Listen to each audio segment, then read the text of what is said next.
नमस्कार दोस्तों आइए एक बार फिर से आप सभी लोगों का हमारे YouTube चैनल पर हार्दिक स्वागत है।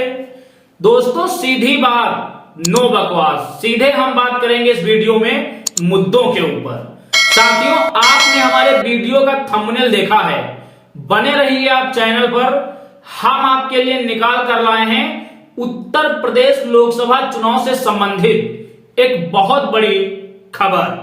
साथियों, खबर का एक्सप्लेन करने से पहले मैं आपसे एक बात कहना चाहूंगा कि सच को कमजोर किया जा सकता है, सच को झूठ की भीड़ में छिपाया जा सकता है, सच को परेशान किया जा सकता है, लेकिन सच को कभी पराजित नहीं किया जा सकता है। अगर आप सही हैं तो कभी न कभी आप झूठ के ऊपर विजय जरूर प्राप्त करेंगे। दोस्तों, लोकसभा चुनाव 2024 दूसरे चरण की आज वोटिंग हो रही है। इसी वोटिंग के दौरान उत्तर प्रदेश के अंदर से एक बहुत बड़ी खबर निकल कर आई है और इस खबर को दैनिक भास्कर ने अपने अखबार पर प्रकाशित भी किया है। आप उन खबरों को सुनते चलिए और जो गलती आप पहले चरण में कर चुके हैं उसको दूसरे और आने वाले चरणों में ना दोहराएं। साथियों, इस देश में भले ही गोदी मीडिया ने एक परसेप्शन चलाया है कि भारतीय जनता पार्टी इस बार 400 पार सीटें जीत रही है, लेकिन जमीनी हकीकत कुछ और ही है। आप हमारी स्क्रीन पर एक तस्वीर देख रहे हैं। इस तस्वीर में सीधे सीधे लिखा है कि दूसरे फेज की 8 सीटों पर कड़ी टक्कर। बीजेपी के लिए 2019 के प्रदर्शन को दोहरा पाना आसान नहीं है। मेरठ में सेलिब्रिटी फेस होने के बावजूद भी सीट फंस चुकी है। तो दोस्तों, भले ही लोगों ने परसेप्शन बनाया कि बीजेपी इस बार उत्तर प्रदेश के अंदर 80 की 80 सीटें जीत रही हैं, लेकिन जब वोटिंग शुरू हुई तो वहां पर नतीजे कुछ और ही आए। ये जो खबर निकल कर आई है, ये किसी मामूली चैनल से या अखबार से निकल कर नहीं आई है।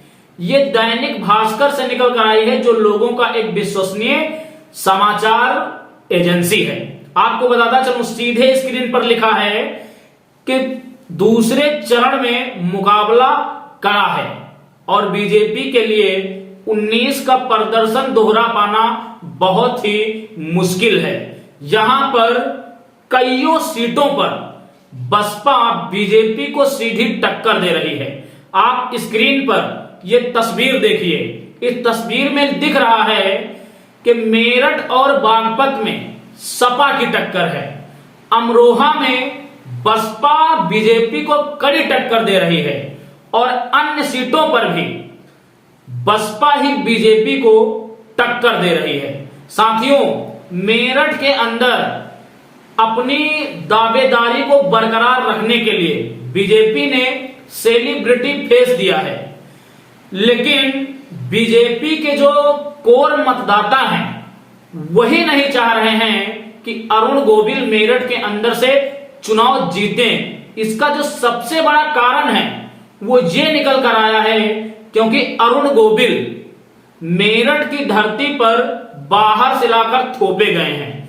मेरठ की जनता की ये इच्छा थी कि मेरठ पर मेरठ का ही निवासी चुनाव लड़े, लेकिन भारतीय जनता पार्टी ने मेरठ के कई मूल निवासी दिग्गज नेताओं का टिकट काटकर अरुण गोविल को दिया है। इसलिए बीजेपी में अंदरूनी कलह मची हुई है और वो खुद बीजेपी के प्रत्याशी अरुण गोविल को जीतता हुआ नहीं देखना चाह रहे हैं। साथियों, आप स्क्रीन पर एक तस्वीर देख रहे हैं। इस तस्वीर में सीधा सीधा दिख रहा है मेरठ को लेकर कि मेरठ में 52% हिंदू हैं और यहां पर 48% मुस्लिम समाज है।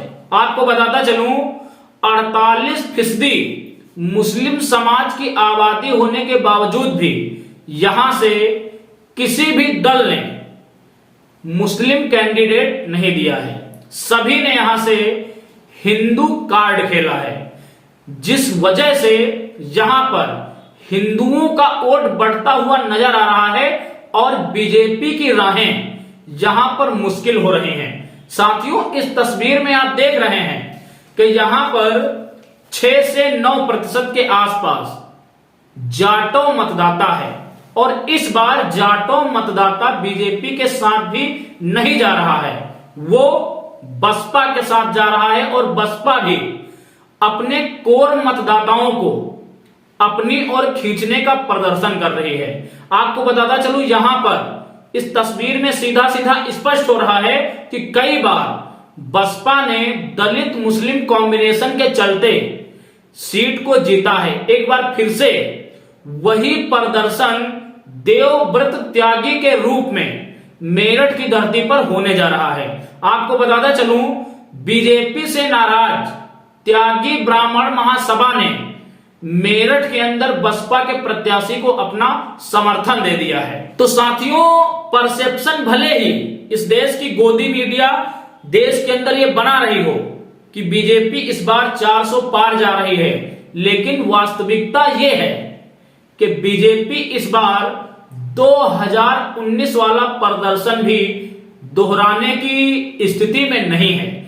इसका जिक्र बीएसपी सुप्रीमो मायावती जी कई बार अपनी मंचों से कर चुकी हैं कि इस बार भाजपा वापसी नहीं कर रही है और लगातार इस देश में कुछ राजनीतिक विश्लेषक ये खबर चला रहे हैं कि BSP supremo Mayawati ji India गठबंधन के साथ मिलकर आने वाले समय में सरकार बना सकती हैं और वो प्रधानमंत्री का चेहरा भी हो सकती हैं।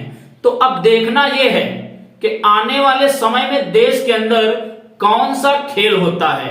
लेकिन आपने ये खबर देखी, ये खबर बसपा के लिए बहुत बड़ी है। 8 में से 2 सीटों पर सपा बीजेपी को कड़ी टक्कर दे रही है, वहीं 6 सीटों पर बसपा सीधी टक्कर भाजपा को दे रही है और अमरोहा की सीट बसपा के खाते में भी आ रही है। तो दोस्तों, आप गुमराही का शिकार मत बनिए और आने वाले चरणों में खुलकर संविधान के अनुसार सरकार चलाने वाली दल को अपना समर्थन दीजिए। इस बार राजनीति की रोटियां पलटने वाली हैं और जो लोग इस देश की जनता पर अभी तक मनमानी कर रहे थे, अब उनकी मनमानी पर भी अंकुश लगने वाला है। बाकी दोस्तों, आपसे हम चाहेंगे कि आप इस वीडियो पर अपनी प्रतिक्रिया दीजिए। क्या दैनिक भास्कर जो अपनी रिपोर्ट लेकर आया है वो सही है, और क्या दूसरे चरण में बहुजन समाज पार्टी अमरोहा के साथ साथ बागपत और मथुरा को छोड़कर अन्य सीटों पर अपना प्रदर्शन बेहतर कर पाएगी? हम आपसे प्रतिक्रिया की चाह रखेंगे। मिलेंगे एक अगले वीडियो में किसी ऐसे ही मुद्दे के साथ। तब तक के लिए आप सभी को मेरा सादर जय भीम, जय भारत, जय संविधान।